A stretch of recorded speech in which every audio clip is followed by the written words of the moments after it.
Welcome to Pennsylvania Urban Legends. I think the fifth story is definitely my favorite of all of them. 1. The Greenman of Pittsburgh.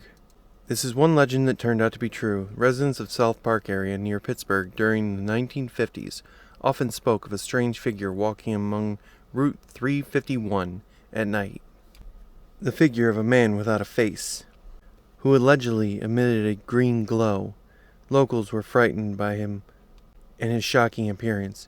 As his nocturnal habits, the man Roy Robinson had been seriously electrocuted as a child and lost most of his facial features. He only came out at night due to his deformity, though in reality he did not emit a green glow of any sort. He was actually a really nice guy who would chat with anybody that approached him, though this did not prevent some passers-by by treating him cruelly, or the community from fostering ghost stories about him and his misfortune. It's quite terrifying. 2. Bluemist Road in Pittsburgh. Bluemist Road is actually named Iowa Road and is located in the North Hills area of Pittsburgh. A variety of urban legends populate the spooky stretch of the road that is said to be shrouded in blue mist by night. 2 lovers' headstones in the adjacent cemetery are said to touch under a full moon. An old building foundry is said to be an old house of a witch, and another house is said to be a home populated by little people who chase visitors. A half-dog, half-deer, half-human is also said to live on these woods, and will chase and harm anyone who creeps too far into its territory. People who travel Blue Mist Road in hopes of finding these ghoulish entities have mostly only found disgruntled residents. If you're enjoying the stories, please subscribe to my channel.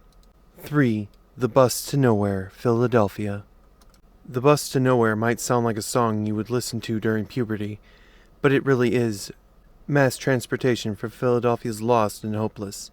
It is said that the bus only appears to those left distraught and alone by the most tragic of circumstances imaginable. If your wife took your retirement savings and ran off to California with Brad Pitt, or your cat ate your children while you were asleep, or something of the sort, the bus to nowhere would come for you. The passengers on this mythical bus, too dazed and miserable to even interact or look at any of the other passengers. It is only once you temporarily come out of the daze that you will remember to pull the cord and get off. Once you exit the bus, you will have no memory of the time on the bus. Through legends state that some have been riding the bus for years, and some will never leave. 4. The Goblin of Easton. Folklore states that a greedy monk who worked at a mission in Easton made a fortune by blackmailing wealthy people who came to confess their sins to him. He grew increasingly forceful with their coercion until he hung for beating a frail, elderly woman to death. The mission was not rid of the evil monk so easily. His body sprang to life and transformed into a monstrous ghoul. He disappeared into the nearby forest. He returned, only to feast upon the remaining monks of his old mission. Soon the other monks fled and left the building to crumble. 5. The House on Ridge Avenue. The house on Ridge Avenue was long time considered to be the most haunted house in America. In fact, Thomas Edison once visited it with an experiment. What happened to inspire these ghost tales, you ask? The original owner of the house, Charles Congelier, was discovered to be having an affair with his maid by his wife, who murdered and decapitated the couple. A few days later, the neighbor discovered Miss Congelier muttering at the maid's decapitated head, which she had cradled in her lap while she had sat in her rocking chair.